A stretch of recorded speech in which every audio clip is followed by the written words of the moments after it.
earlier in one of the slides in this presentation, I discussed how the national education policy was going to be changing the face of India's education system in a pretty dramatic way. And there's hope, really, that when this policy goes forth, or as it's going forth, that not only will it change the structure of education, but that it will also change the way that children are treated and the way that childhood is experienced in India as well. In this slide, or in this video lecture, what I'd like to talk about is information that comes from UNICEF and also from Reuters, which is an international news organization. It's not like a policy or, a political organization at all, so it's unbiased. The hope is that we can, in this lecture, I can discuss with you some of the issues facing India's children, facing the country in terms of approach to problems that they're experiencing, and how human rights campaigns are attempting to mitigate some of those problems. And so I'm going to begin by saying that according to UNICEF, India is home to nearly a sixth of the world's global population. So when you consider that there's nearly a sixth of the population residing in India, that's a pretty substantial group of people in a geographic location that have, again, some pretty unique issues related not just to culture, but related to the geographical features of the country. As I discussed in an earlier slide, it's bounded on by all of these different countries, many of whom have experienced a great deal of strife and civil unrest. So as we think about India and the culture of India and some of the issues that children are facing, it's important to remember that they're not also excluded from some of the unrest and the cultural, practices in those other countries. We are all affected by the things in our neighboring cultures and neighboring communities. We're more of a global community than we've ever been before, due to things like social media and just the way that our financial institutions are so connected with one another. And naturally with COVID, we've seen how the health of one region in the country certainly affects the other regions of the country because of things not just like immigration, but just international travel that we have, so readily available. So in this lecture, I want to talk about what's been happening with India since the publication of the textbook. What are some things that the government has tried to improve, but what are some places of opportunity? What are some continuing challenges that the government is seeking to improve and human rights campaigns are seeking to improve? And it's an opportunity for you to think about, okay, what do you think, based on what you're going to learn today, what do you think is the outcome of these kinds of circumstances in India? What could, I want you to think critically about how would we improve some of these areas of challenges. So the great things about India is that economic prosperity has improved. So according again to UNICEF, there's been a significant reduction in severe poverty in India. It's still high, but it's much lower than it had been in previous decades. The other thing too is infant mortality has been cut in half roughly. Although we're going to talk about the disparities that have taken place with regard to infant mortality, it is important, and we should acknowledge that infant mortality has been cut in half. The other thing too is that health care has improved in India. There are malnutrition centers all over the country. There are also maternity hospitals now for women, and I think UNICEF said roughly 80% of women in India are giving birth in a good quality healthcare setting, like a maternity center. So those are things that are good. The disparity, however, between males and females is pretty significant.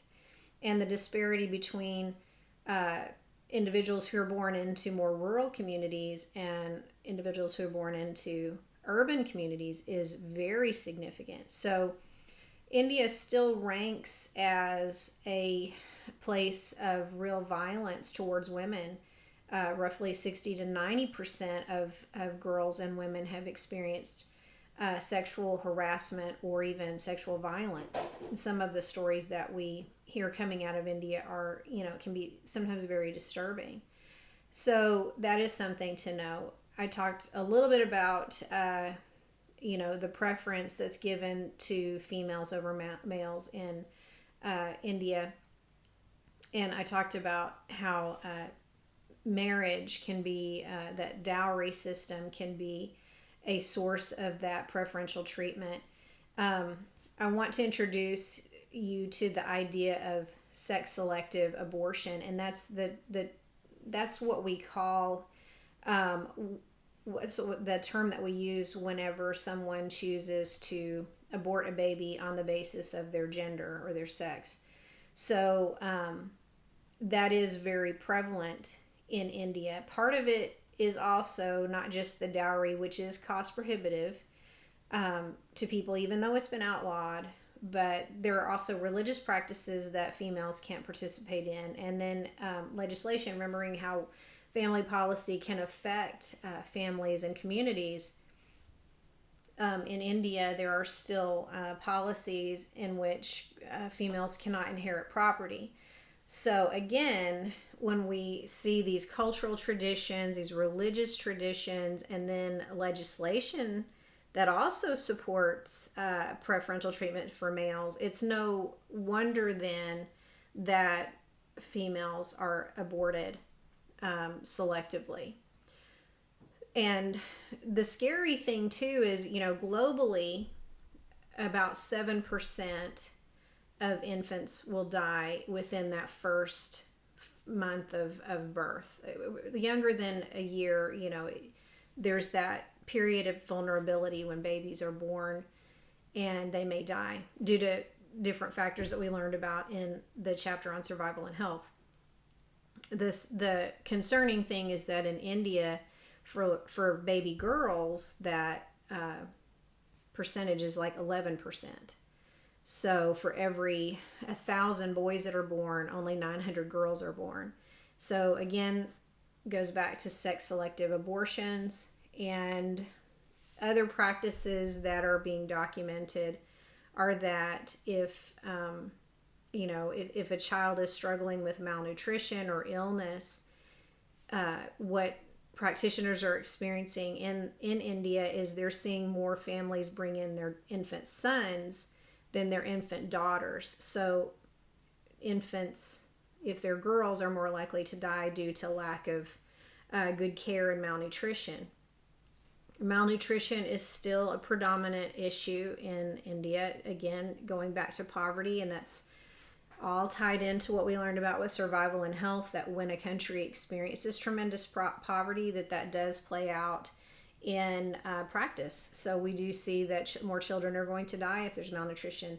More children are going to experience anemia. India is also the home to the largest number of adolescents in the world, and that when we think about that, that's a key time for education, for job training, for good health. And we learned early on in the semester that developmental outcomes are definitely influenced by nutrition and good health in those early 5 years. So going back to this national education policy, if this works and this change, this widespread change does take hold, there's real hope that those early 5 years for Indian children will improve not just their literacy and not just their cognitive development, but their overall development, because there will be less risk of malnutrition if meals are being served, healthy meals are being served in Indian schools.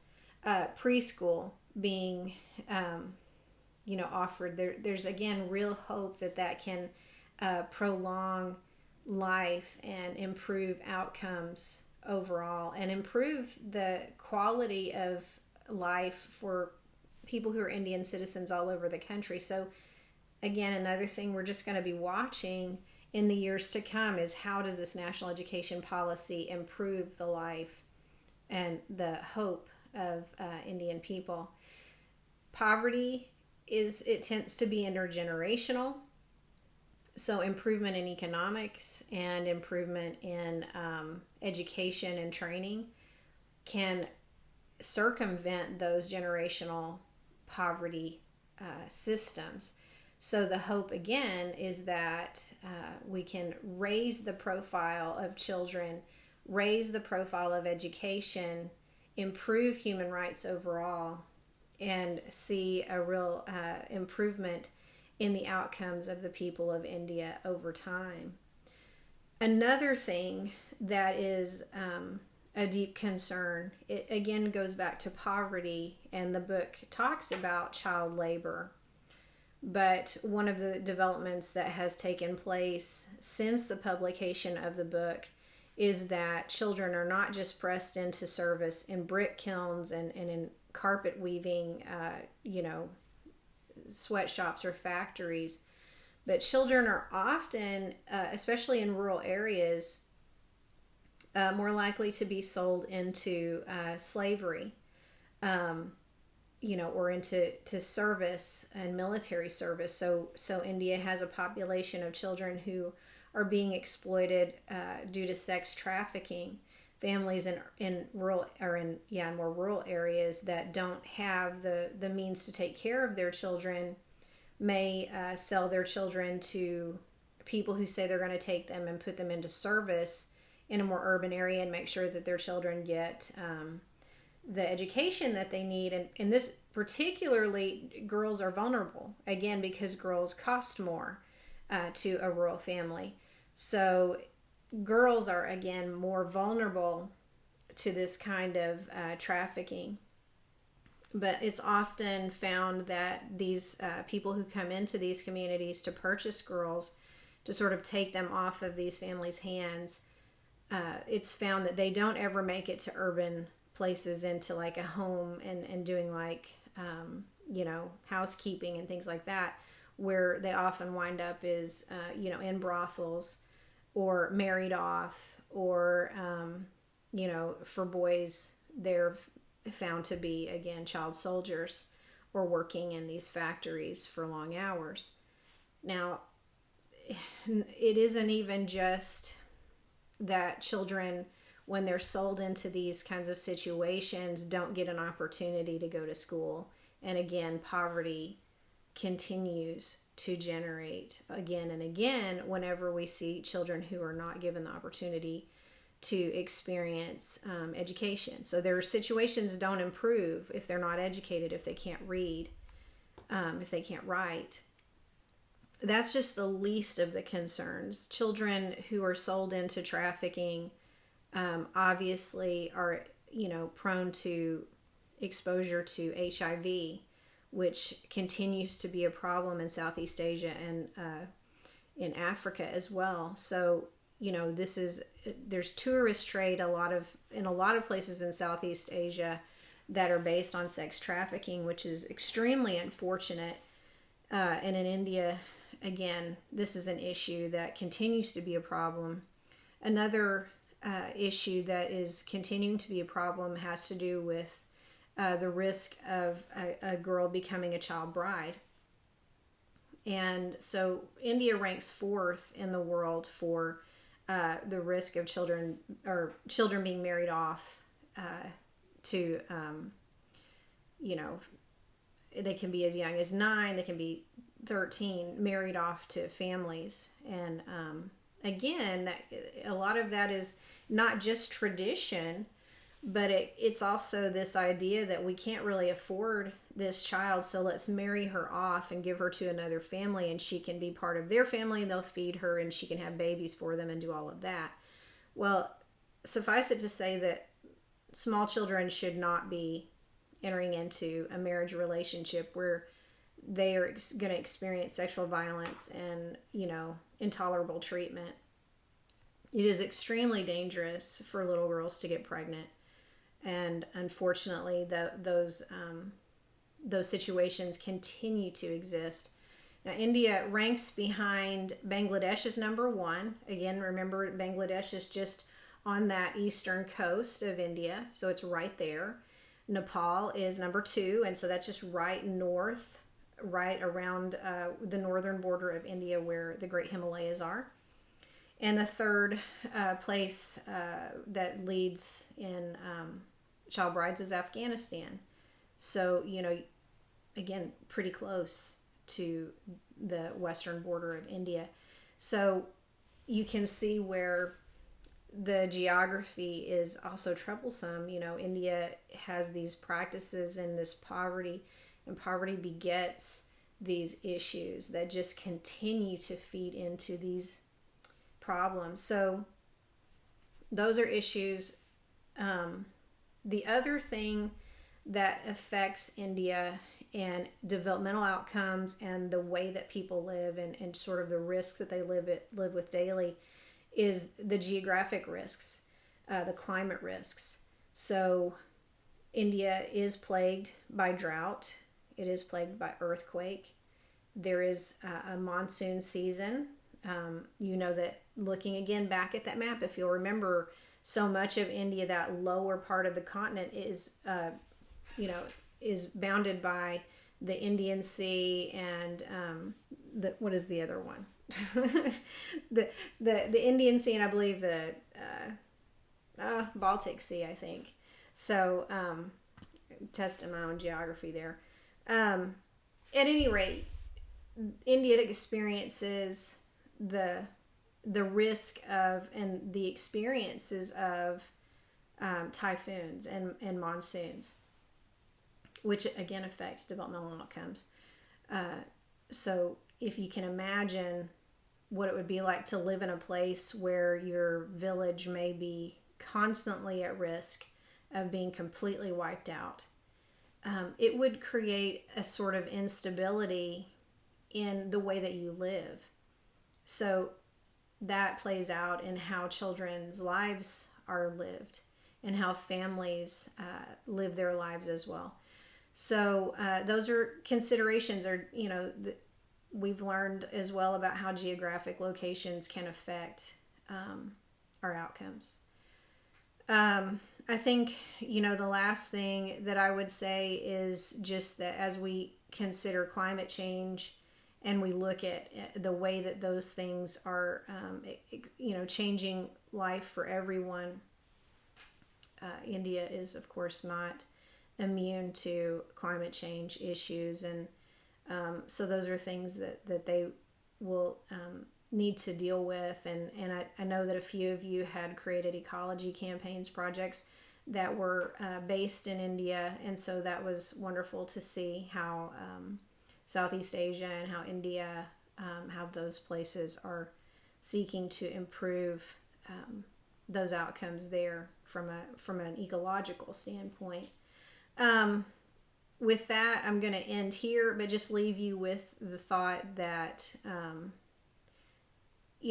these issues are pretty significant. But again, if we rephrase this and reframe this as opportunities, these are places where there can be so many improvements, and improvements just means better, again, developmental outcomes, better opportunities for people in India.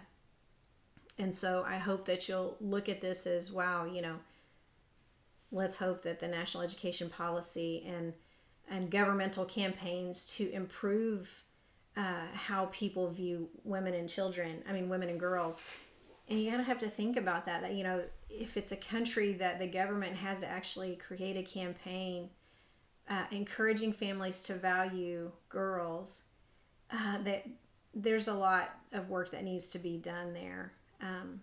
But again, like I said, this is also big opportunities for these countries. So we'll be watching closely. And for those of you, again, who desire to work in a more global field, perhaps working with UNICEF or doing travel nursing, things like that, India will be a place of real need and opportunity there.